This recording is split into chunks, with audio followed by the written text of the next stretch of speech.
విడచినను శరీరము కుళ్ళి కుసించినను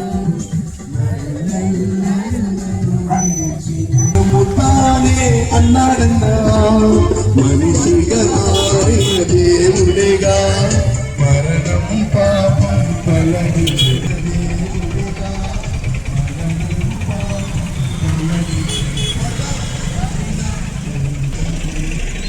మహిమ ప్రభు జయుడు క్షమించిన జయాలిచ్చను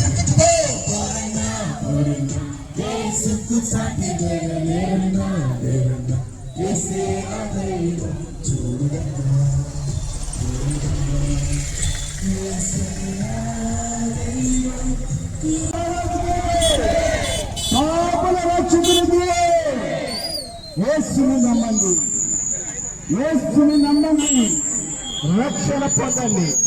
యేసుని నమ్మండి, రక్షణ పొందండి. బలో యేసు మహారాజుకి, బలో యేసు మహారాజుకి. ఆకాశము ఈ దిక్కు మొదలు ఆ దిక్కులైనా ఎవరినైనా సమాధి పరచబడి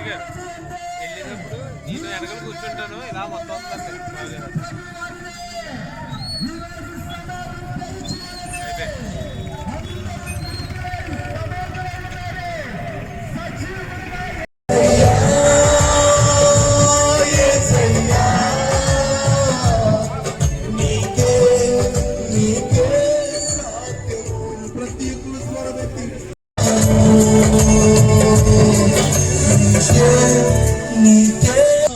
ప్రభులు వారు ఈ లోకానికి మానవావతారిగా మానవుల రక్షణార్థమై పరలోకం నుండి భూమికి దిగి వచ్చి మానవుని యొక్క జీవితంలో ఉన్నటువంటి ప్రతి విధమైన శాపాన్ని, ప్రతి భారాన్ని, ప్రతి వేదనను తొలగించను ఉద్దేశించి భౌతికమైన గొప్ప కార్యాలు యేసు వారు జీవించిన కాలంలో అద్భుతాలు చేశారు, స్వస్థతలు చేశారు, చనిపోయిన వారిని సైతము లేవనెత్తారు.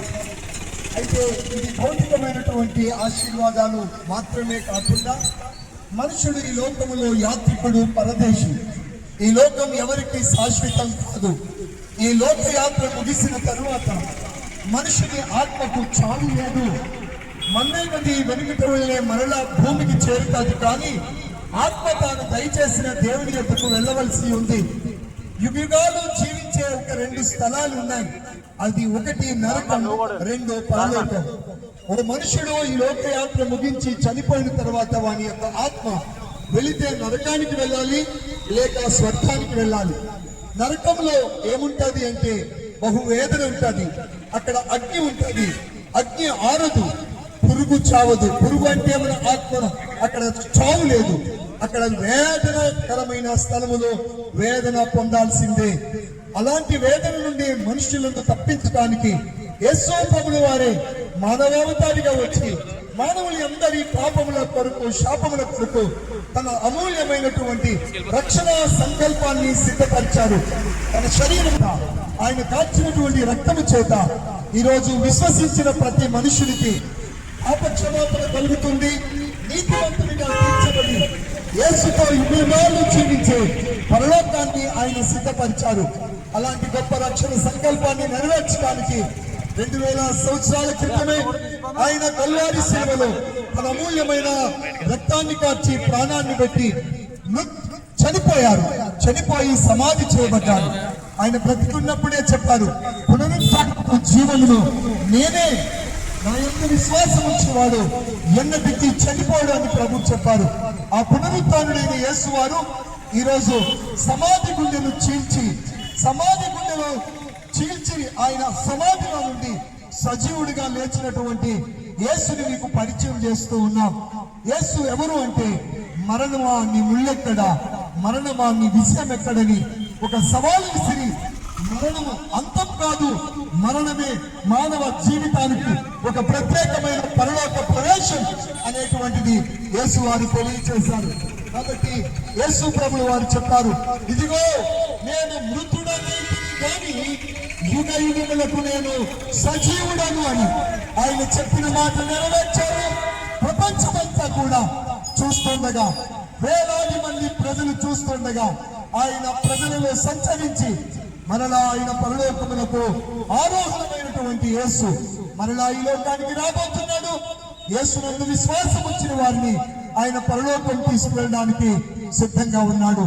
యేసుని నమ్మి ఇహమందు దీవెనలు, పరమందు నిత్య జీవము మీరెల్లరూ పొందుకోవాలని మనసారా కోరుతున్నాం. అనేకమైన కవులు, గొప్పవారు, మేధావులు, విద్యావంతులు, శాస్త్రవేత్తలు ఈ లోకంలో చనిపోయారు. మనందరికీ తెలుసు, వారందరి సమాధులు మూయబడే ఉన్నాయి. ప్రపంచంలో ఒక్క సమాధి అనగా యేసు వారి సమాధి మాత్రమే తెరవబడి ఉన్న సమాధి. హల్లెలూయా! ఆ సమాధిని ప్రజలు ఈరోజు సందర్శన స్థలంగా ప్రపంచమంతా వెళ్ళి చూసి ఆ సమాధిలో దూరి యేసు బ్రతికిన దేవుడు అని నమ్మి విశ్వసిస్తూ ఉన్నారు. అలాంటి గొప్ప దేవుడిని మీకు పరిచయం చేయడం మా భాగ్యంగా ఎంచుకుంటున్నాం. యేసుని నమ్మండి, రక్షణ పొందండి. యేసు మీ వ్యాపారాలను, మీ ప్రయత్నాలను, మీ అవసరాలను ఆయన మహిమలో దీవెనగా చేయునుగాక. ఆమేన్. యేసు మహారాజుకి క్రీస్తు నాడు లేచెను. క్రీస్తు నాడు లేచెను. జయ హో. Thank you. అందరికీ వందనాలు. ఈస్టర్ శుభాకాంక్షలు. ప్రభు మిమ్మల్ని దీవించునుగాక. ఆమేన్. Praise the lord.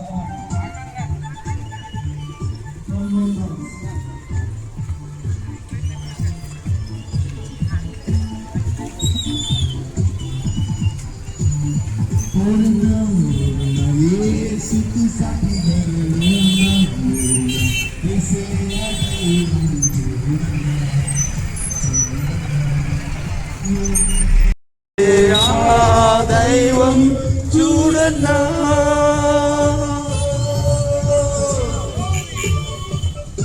జయ హో.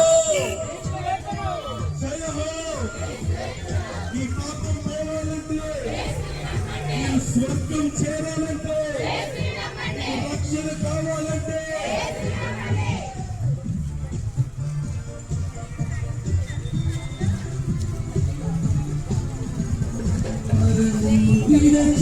చూడన్నా